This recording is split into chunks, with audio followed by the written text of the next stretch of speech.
Shikues të nderuar të Channel One, ju përshëndes. Në rubrikën e sotme të aktualitetit kemi të ftuar një prej emrave më të njohur në radhët e ekspertëve të ekonomisë shqiptare, njëherëzi edhe ish guvernatorin e Bankës së Shqipërisë, zotin Shkëlqim Cani. Zoti Cani, ju falenderoj për prezencën tuaj në hapësirën aktualitet në Channel One. Faleminderit juve. Zoti Cani, jeni rikthyer politikës pas një shkëputje disa vjeçare.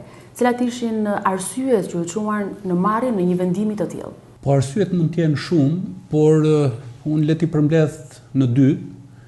Një po e quaj pozitive, një po e quaj negative. Pozitivja është që do të dëshiroja që t'isha pjesë aktive e unë do t'a quaja ristrukturimit, rindërtimit të ekonomisë edhe të jetës politike administrative të vendit. Kuptohet nga i këndvështrimi i një partie, partisë opozitare, por që sipas meje me shumë peshë në jetën e vendit. Ndërsa nga aspekti negativ është që shoh në tërë këto vite që kanë kaluar që gjithçka që thua shkon vesh shurdhër. Kështu që gjykoj që pjesëmarrja më aktive në forume që duhen dëgjuar, sepse është opozita që nuk i shton dot, pavarësisht se qeveria sot ende e nënvlerëson në mënyrë të dukshme opozitën, ketë ndikime për të ndrequr gjithë paudhësitë që janë jo të vogla, sa më shpejt të jetë e mundur. Le të kthehemi tek programi i Partisë Socialiste dhe pikërisht tek propozimet për sistemin e ri fiskal, që po krijon në fakt jo pak debate publike. Ishte ideja juaj që u mbështetët nga PS apo e kundërta, dhe cilat ishin arsyet që u bindën ju dhe kolegët tuaj për të marrë pjesë pikërisht në këtë program dhe të bënit këto propozime pikërisht në fushën e ekonomisë? Si është e vërteta? Shiko, nuk di se sa sinqeriteti im do të përcillet në publik dhe ju, por dhe i gjithë publiku do të mbesoj në këto që them, për arsye se është përdoruar shumë edhe besimi i publikut gjithë të kohë.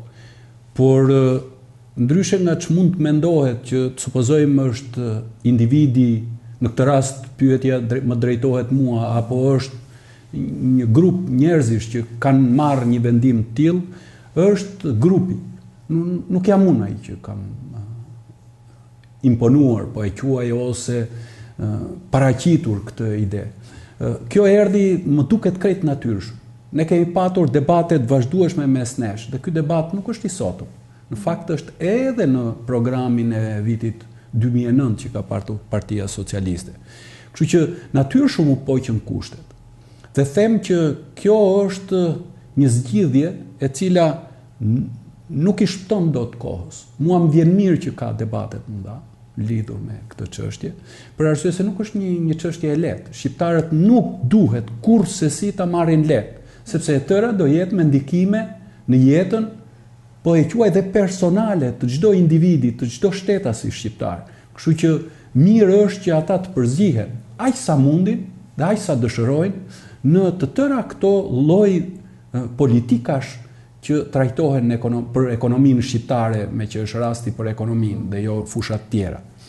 Është e natyrshme t'ju them që pra erdhi natyrshëm kjo, për arsye se ne patëm debate se si mund të zgjidhet halli që e ka gjetur Shqipërinë. Domethënë, ky nuk është problemi i Partisë Socialiste, për të qenë realist. Ky është problemi i ekonomisë shqiptare. Ky është problem edhe i qeverisë shqiptare.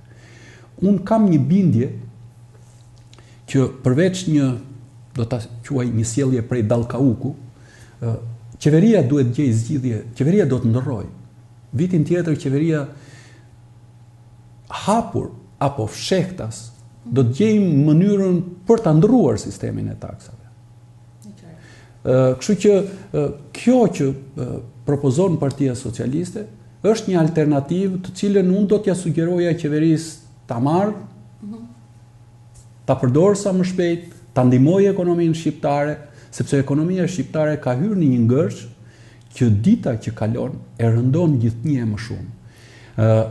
Ka një propagandë të çuditshme nga kryeministri, pastaj në anën teknike për të ardhur keqte nga ministri i financave, që kërkojnë ta keq informojnë publikun se me demek tatimi taksa progresive na qenë kërka komuniste, është e sigurt që mbi 80% e vendeve në glob përdorin taksën progresive.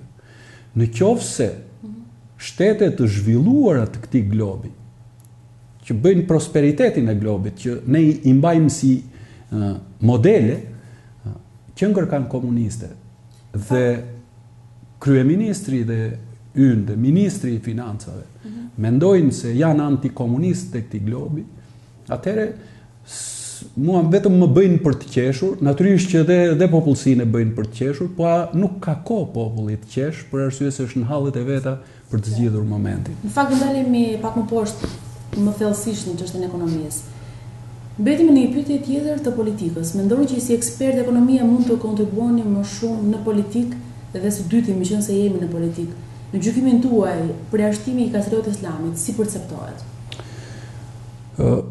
Shiko, lidhur njerë për raportet politik-ekonomi nuk ka ndarje, përkundrazi janë shumë të lidhura me njëra tjetrën.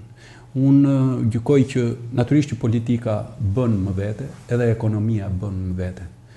Por të pa harmonizuara do të jenë të dyja të dështuara. Nuk mendoj që një vend mund të ndjek politik të pastër, themi, pa politika ekonomike. Po kështu mund të ndjek politika ekonomike të pastra pa përzgjerje me politikë. Kështu që këto janë në simbiozë, janë kaq të lidhura me njëra tjetrën sa nuk do t'i shkëpusja dot. Me miratimin e kredisë për korporatën elektroenergjetike shqiptare rritet në 59.1% niveli i borxhit publik. Në fakt, a përbën një rrezik në këto nivele ky borxh për ekonominë shqiptare në gjykimin tuaj? Kjo çështja e borxhit nuk është çështje e re, është çështje e vjetër.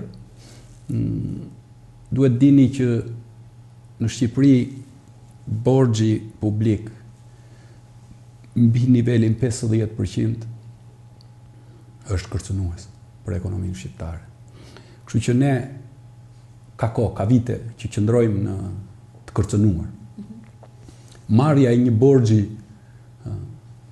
të ri s'bën gjë tjetër vetë se nxjerr në skenë atë kërcënim që ne unë do ta quaja që sikur qeveria është familiarizuar me të. E keqja nuk është pse u muar ky borxh, e keqja është pse qeveria nuk denjon ta trajtojë në tërësinë e vet borxhin. Ka një ndarje të qartë. Askush a priori nuk duhet të jetë kundër borxhit. As në jetën familjare, as individuale, as në jetën e një ndërmarrjeje, si përmarrjeje biznesi privat, as edhe në atë të qeverisë. Gjithë problemi shtrohet nëse ky borxh është i mundur për të shlyer apo nuk është i mundur për të shlyer. Askush, pra nga gjithë këto subjektet që unë përmenda, qoftë edhe ne të dy, nuk do t'i sugjeronim njëri tjetrit marrjen e një borxhi shtesë në kushtet kur ka shumë vështirësi në mos të pamundur për të shlyer borxhin që ka.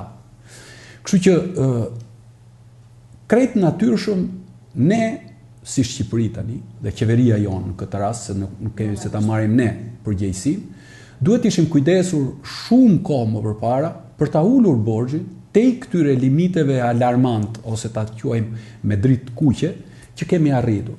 Për arsye se kështu, si kjo situata energjetike, mund të vijë një situatë tjetër. Supozojmë për spitalet, për arsimin, për bujqësinë, për përmbytjet, për motin e keq, e me radhë. Të gjitha këto situata, krejt natyrshëm do të na duken neve, njerëzve të thjeshtë, që po, le të merret një borxh që ta shpëtojmë këtë situatë. Për shembull, në rast se uroj që jo, po të ketë përmbytje. Si do të themi ne, mos merret borxh për të shpëtuar zonat e përmbytura? Krejt natyrshëm do themi po, por i gjithë kjo zgjidhje e kësaj çështjeje në rastin konkret e energjisë, potencialisht të ndonjë ngjarje ose fatkeqësie tjetër, do të prish balancën tërësore. Pra, ne do kthehemi në një vend që nuk e shlyejmë dot borxhin dhe ne nuk duhet të presim. Pra, individualisht tani po e them, që dikush na thotë, jo, nuk t'i jap më borxh se ti nuk je në gjendje ta shlyesh borxhin. Dilemi sërish te borxhi. Çfarë parashikohet në gjykimin tuaj për vitin 2012 për uljen e nivelit të këtij borxhi, për faktin se edhe shefja e Fondit Monetar Ndërkombëtar ka bërë thirrje që të jemi të kujdesshëm me investimet për infrastrukturën në këtë periudhë? Kam idenë që duhet jetë ajo e Bankës Botërore për këtë çështje, por pak rëndësi ka. Të dyja janë të lidhura si institucione, sepse në fakt FMN-ja i ka bërë thirrje gjithë globit për kujdesin për borxhin dhe nuk na ka përjashtuar dhe ne, bile studimet e ndryshme, qoftë për rajonin, qoftë për gjithë globin, flasin për një përkujdesje të shtuar tashmë të gjithë ekonomisë botërore për borxhin. Dhe natyrisht Shqipëria duke qenë në këto pikat kritike, dritat e kuqe, temi, sinjalin e alarmit, krejt natyrshëm është pjesë e gjithë kësaj skeme.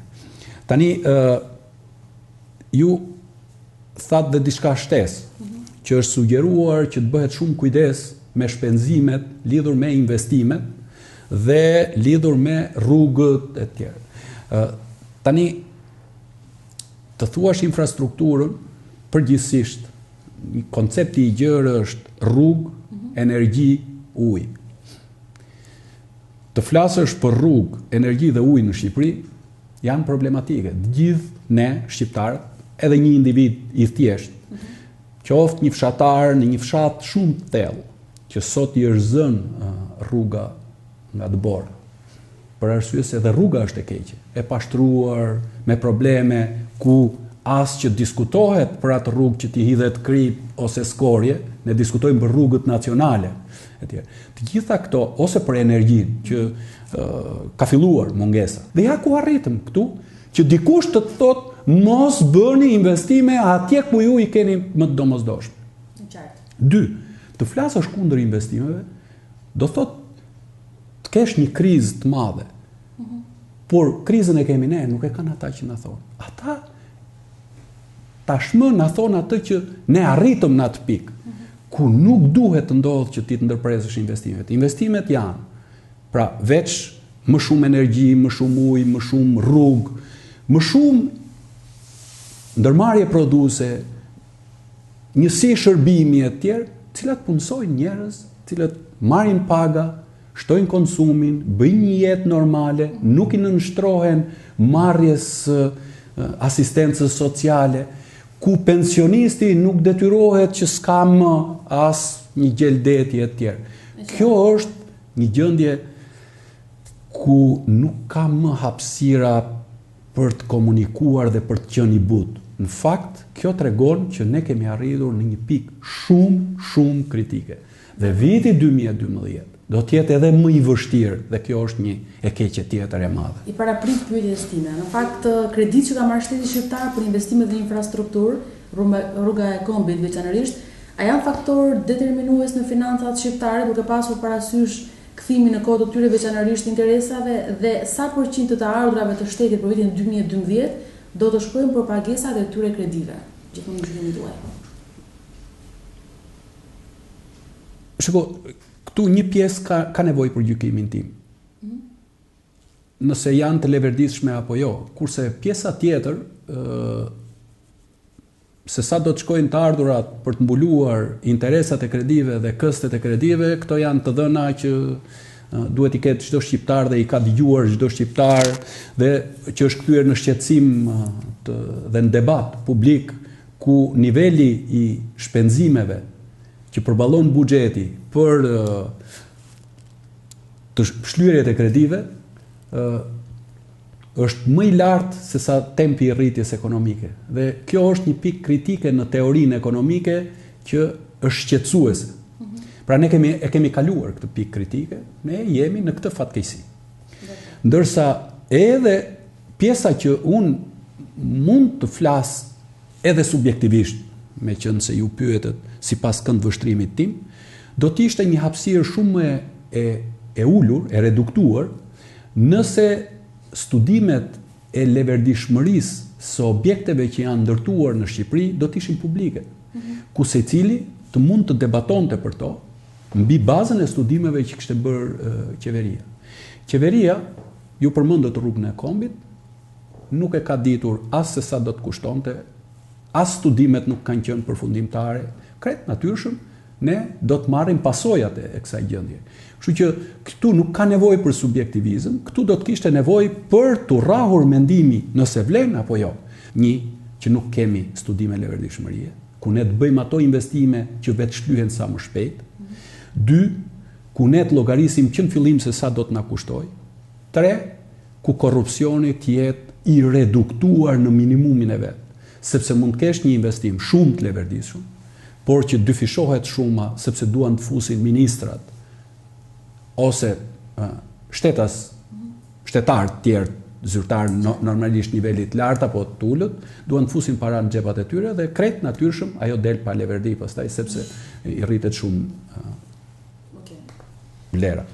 Zojtani, ndalemi pak tek çështja e kredive. Në fakt, kreditë pa kthyer mbi 18%. A janë apo vlerësohen si këmbana alarmi për sistemin tonë bankar? Niveli i kredive të papaguara ose të parregullta, kur bëhet me 2 shifra, pra duke filluar nga 10 e lartë, në teori dhe në praktik njihet si shqetësuese, alarmante. Kështu që ky nivel tashmë është kaluar sepse ne po dalim në 18.6%, po të heqim pak rregullimet që bëjnë bankat edhe interesin që ka dhe Banka e Shqipërisë që ky nivel të jetë më i ulët, që është mbi 20%, pra është e sigurt që ne kemi kaluar shumë atë pragun kritik të nivelit kredive dhe ka shumë të këqija.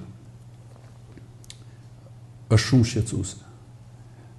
Dhe unë mendoj që duhet ishin marrë masa me kohë, si nga Banka Qendrore dhe nga bankat, për gjetur zgjidhje. Nëse është afërsisht 20%, po marrim shifrën zyrtare njëherë, nuk po marr atë që unë mendoj që është më e lartë, po nëse është afërsisht 20% niveli i kredive të pakthyera, do të thotë që 1 në 5 persona nuk është i rregullt me shlyerjen e kredisë. Ne jemi në një fazë ku secili nga ne flet me vete rrugës. Pra, shumë pak e kanë zgjidhur jetën ose shumë pak mendojnë që të ardhmen e kanë të sigurt. Kështu që kjo është e mjaftueshme, ky stres është i mjaftueshëm për të qenë në krizë secili nga ne. Kështu që dhe ata fillojnë e mendojnë, po pse të mos e bëjnë dhe ne? Ky është një element shumë i rrezikshëm. Nuk duhet lejuar që ky moment të ndodhë, pra kjo ngjarje të ndodhë. Për arsye se sistemi bankar krejt natyrshëm të ka dhënë para borxh dhe ti duhet t'ia kthesh. Kështu që pastaj e gjithë kjo mund të përkthehet me gjuhë teknike në më pak kredi, sepse bankat nëse 1 në 5 nuk i kthen, fillon e stepen tek ata 4 tjerët, nëse duhet jap apo jo një kredi të re. Pastaj dhe nëse vendos për ta dhënë një kredi të re, duhet mendohet mirë me çfarë kushte do t'ja jap. Dhe derisa ai që nuk kthen kredin i kthehet në humbje bankës, natyrisht ajo do mundohet t'ja përcjell këtë humbje 4 tjerëve, të rinjve për të marrë kredi, duke rritur normën e interesit kredis. Pra, natyrshëm do vinë një mëri faktorësh si ulja e fitimit bankës e të gjitha këto së bashku do të bëjnë që ekonomia të ketë më pak kredi. Për fuqizimin e të ardhurave në buxhetin e vitit 2012, cila është influenca e privatizimeve të pasurive shtetërore? Spari influenca e parë është sa është numri i institucioneve, i subjekteve, i ndërmarrjeve, i hapësirave që ka vendosur qeveria të privatizojë. Së dyti është sa do të jenë të gatshëm blerësit për t'i blerë ato, dhe së treti sa do të jetë çmimi. Të gjitha këto së bashku japin kompleks një shifër që do të jenë të ardhurat që do të realizojë ekonomia shqiptare. Duke qenë që viti 2012 është një vit ku ekonomia botërore është një pikpyetje të madhe. Çështja e euros, por euro pastaj është me pasoja në të gjithë ekonominë botërore. Shumë e vështirë do jetë që investitorët potencial të jenë të gatshëm për të investuar në një vend tjetër për të blerë pasuri. Edhe nëse do të jetë kjo, është koha më e papërshtatshme për të privatizuar, për arsye se çmimet do të jenë në minimumin e vet. Cila është realisht influenca e krizës botërore evropiane në ekonominë dhe financat e Shqipërisë? Prezenca e bankave greke dhe italiane në fakt e rrisin këtë influencë, sikurse jemi vetë të vetëdijshëm. Influenca e krizës botërore ka qenë dhe është prezente në Shqipëri. Shqipëria është një vend si gjithë tjerët, kuptohet, më pak i integruar, po të kishim qenë më shumë të integruar, do të kishim qenë dhe pjesë e BE-s. Shqetësimi im kryesor është për krizën ku po na fut keq qeverisja, kjo qeveri. Zoti Cani, në rast të një rreziku falimenti, sa të përgatitur jemi ne për të zbutur rreziqet në sistemin tonë bankar? Po çështja e falimentit është, besoj, e lidhur me euro, që është një pikpyetje e madhe për ekonominë botërore, dhe krejt natyrshëm nëse euro pëson goditje, sepse unë nuk do të dëshiroja ende kam shpresën e madhe që euro do t'i shpëtoj rrëzimit, por që mbetet e hapur, ka kaluar disa sprova që unë do t'i quaja të vogla, sepse tani është sprova e tregut, pra çdo ngjarje në ekonominë botërore mund t'i kaloj disa situata për arsye se politikanët përgjithsisht, flas të vendeve të zhvilluara, kanë treguar që janë vizionarë dhe bëjnë përpjekje vizionare, mirë po mbetet ende për t'u testuar në publik, nëse do kenë mbështetjen e publikut, por sidomos ajo që është më e rëndësishmja është mbështetja e tregut. Pra, tremujori i parë i vitit të ardhmë do të tregojë nëse do të mbështeten vende të fuqishme në borxhet e tyre, pra nga kredidhënësit që janë privatët në Itali, në Spanjë, Greqi e të tjerë.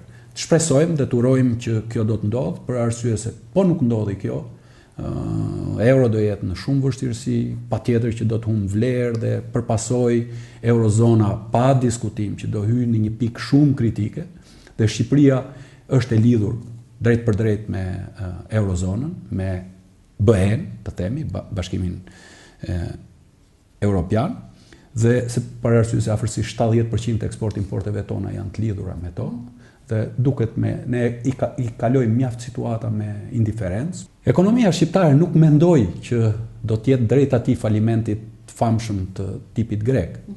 Për arsye se është natyrore në pjesën më të madhe. Fshati mbijeton me prodhimet e veta në Shqipëri dhe duke qenë një popullsi shumë fshatare, të paktën edhe me mentalitet, pavarësisht nga dënat e fundit, po nga mentaliteti, se edhe ata që kanë ardhur nga fshati, themi edhe në Tiranë, ende nuk e kanë mbyllur ciklin e mentalitetit fshatit. Ne mblidhemi rreth vetes dhe e përballojmë dhimbjen brenda, themi familjes ose brenda shoqërisë. Kështu që pak rëndësi ka sa keq shkojmë, krahasuar me atë nëse do t'i rikthehemi, do t'i kthehemi shtetit dhe t'i kërkojmë përgjegjësinë e madhe që pse më kandisen në këtë gjendje. Përgjithsisht pra mundohen rreth ta zgjidhin hallin rreth vetes dhe të mblidhen atë guaskën e tyre. Por ekonomia do ta vuajë dhe në fakt falimenti, ndryshe nga që perceptohet në jetën ekonomike, nuk është do e mos mbyllja e një shtegu, nuk është vdekje. Falimenti është edhe rënja e të ardhurave, dal nga dal, bile faliment është edhe kur ti nuk ke paranë e mjaftueshme për të blerë bukën në atë ditë dhe në atë vakt që të duhet buka. Kështu që të gjitha këto fenomene natyrisht që do të thellohen në Shqipëri dhe gjendja ekonomike e Shqipërisë do të vijë gjithnjë duke u vështirësuar. Është keq edhe kur ne të dy do ta marrim rrogën, pagën tonë, sepse unë jam një në punës në shtet, ju jeni në një njësi private që unë mendoj që të ketë prosperitet që ju ta merrni pagën, por kur fqinji ynë të dali pa punë, kur fqinji ynë të na kërkoj borxh, kur fqinji ynë të jetë në hall dhe ju të ndjeni grindjet e mëdha në familje nga ekonomia, ne nuk do jemi të qetë. Dhe ne jemi në krizë. Dhe kjo është kriza. Dakor, në fakt kush do t'ua shpjegoj apo kush duhet t'ua shpjegoj shqiptarëve se në çmon ne duhet të ruajnë kursimet e tyre. Në fakt po jo bëj këtë pyetje sepse paniku i disa ditëve më parë ka bërë që një pjesë e shqiptarëve të këmbejnë parat në një monedhë tjetër. Do t'ju duket pak paradoksale, dhe mendoj që disa nga ekspertë e ekonomisë edhe do mund të nxitojnë vetvete edhe të më shajnë për këtë që do them, që pavarësisht se shqiptarët vepruan me nxitim, të themi, në këmbime të paras, pasurisë, të depozitave e tjerë që kishin, por pata një pëlqim dhe më erdhi mirë që autoritetet përkatëse, përgjegjëse fshihen, nuk dinë çfarë të thonë, nuk bëjnë asgjë për të mbrojtur pasurinë e shqiptarëve, dhe unë kam folur që duhet kishin një plan B dhe duhet ta kishin zbatuar planin B dhe duhet dilnin në publik që shiko po ndodhi kjo, ne jemi të përgatitur, ne do bëjmë kështu. Dhe jo vetëm aq, pa ato duhet dilnin dhe t'i tregonin dhe publikut se çfarë duhet bëj, sepse janë organet specializuara. Publiku vetë nuk fjeti gjumë. Publiku u shqetësua për parat e tyre dhe e mori shqetësimin e gjithë globit. I gjithë globi u shqetësua. Nuk është që u tërhoqën depozitat në Shqipëri, nuk është që leku ndaj euros dhe ndaj dollarit pati një tjetër sjellje, pra një tjetër kurs për në të gjithë globin. Dollari dhe euro ndrruan kurset. Euro ra në të gjithë globin. Pra tregojnë që shqiptarët janë si të gjithë tjerët, si gjithë bashkëkombësit. Pra, e meta e mos integrimit Shqipërisë është tek qeveria, jo tek shtetari i thjesht. Shtetari i thjesht, kur vjen puna për interesin e vet, natyrisht që do marr masa. A do i marr të drejta apo jo? Kjo është një pikë pyetje. Sepse aq sa di, ai do të veprojë. Tani, pra unë gjykoj që Banka e Shqipërisë nuk duhet dilte sot, ka dalë para një 3 ditëve, kur gjithçka pothuajse u mbyll, kur gjithë e morën vesh që tregjet u qetësuan paksa. Për arsye se u muar vesh që u ka përcye përkohësisht një situatë dhe dele thotë që shqiptarët nuk bëjnë mirë t'i kthejnë. Pa ata i kthyen. Ju ku ishit mos i kishit lënë që t'i kthejnit nëse do të gjykohej që nuk duhej t'i kthejnit. Dhe në një bisedë përpara në një nga televizionet, unë fola për qeverinë dhe jam shumë i shqetësuar që qeveria ka një neglizhencë, qeveria dhe Banka e Shqipërisë bashkë dhe autoritetet e tjera që janë përgjithë, ka një neglizhencë shumë të madhe ndaj ngjarjeve botërore. Nuk ka si të ndodhë që Shqipëria të mos ndikohet dhe thellë do të thoja unë nga gjitha ngjarjet. Po natyrisht që diku më shumë, diku më pak.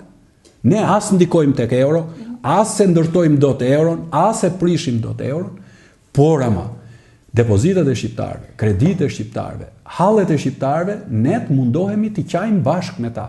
Kjo ishte, domethënia ime. Por ndaj çështjeve pastaj të borxhit publik, të rezervave valutore e tjerë, natyrisht që qeveria duhet të ketë një plan dhe duhet t'i parapritë dhe duhet dalë në publik menjëherë. Çfarë do të ndodhë me euro në rast se Bashkimi Evropian do të shpërbëhet?